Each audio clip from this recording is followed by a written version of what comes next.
ആനപ്പാന്തം ആദിവാസി ഉന്നതിയിലെ കാടർ കുടുംബങ്ങൾക്ക് ജൂലൈ 15 എന്നും കണ്ണീരോർമ്മയാണ്.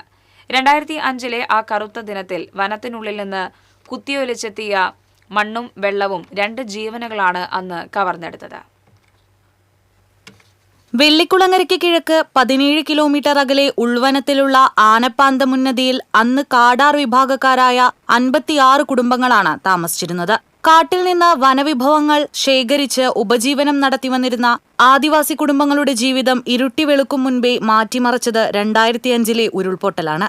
മഴ കോരിച്ചൊരിഞ്ഞ ആ രാത്രിയിൽ പതിവ് പോലെ ഉറങ്ങാൻ കിടന്ന ആദിവാസികൾ അർദ്ധരാത്രിയോടടുത്തു വലിയൊരു ഇരമ്പം കേട്ടാണ് ഞെട്ടിയുണർന്നത്. കൂരിരുട്ടിൽ പുറത്തിറങ്ങിയവർക്ക് എന്താണ് സംഭവിച്ചതെന്ന് ആദ്യം മനസ്സിലായില്ല.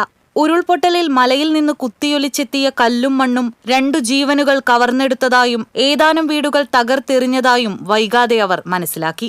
ഉന്നതിയിലെ കുടിലിനുള്ളിൽ ഉറങ്ങിക്കിടന്ന 36 വയസ്സുള്ള ശാരദയ്ക്കും ഇവരുടെ 1.5 വയസ്സുള്ള കുഞ്ഞിനും ആ ദുരന്തത്തിൽ ജീവൻ നഷ്ടപ്പെട്ടു. ഉൾവനത്തിൽ ഉന്നതിയിൽ അർദ്ധരാത്രിയിലുണ്ടായ ദുരന്തം പുറംലോകമറിഞ്ഞത് പിറ്റേന്ന് നേരം വെളുത്ത ശേഷമാണ്.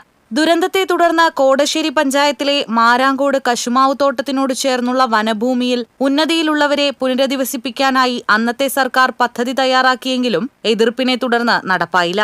ഇവർ പിന്നീട് ആനപ്പാന്തത്തിന് സമീപത്തെ ചേറങ്കയം വനത്തിൽ കുടിലുകൾ കെട്ടി താമസം തുടങ്ങി. പുനരധിവാസ നടപടികൾ നീണ്ടുപോയപ്പോൾ ആദിവാസി സംരക്ഷണ സമിതി അഡ്വക്കേറ്റ് AX വർഗീസ് മുഖേന ഹൈക്കോടതിയെ സമീപിച്ചു. ഹർജിയിൽ സമഗ്രമായ റിപ്പോർട്ട് സമർപ്പിക്കാൻ ഹൈക്കോടതി അന്നത്തെ ജില്ലാ ജഡ്ജിയായിരുന്ന കെമാൽ പാഷയോട് നിർദ്ദേശിച്ചു.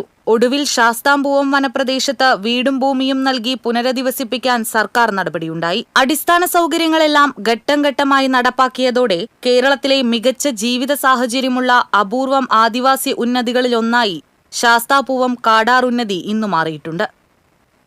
TCV news, Kodakara.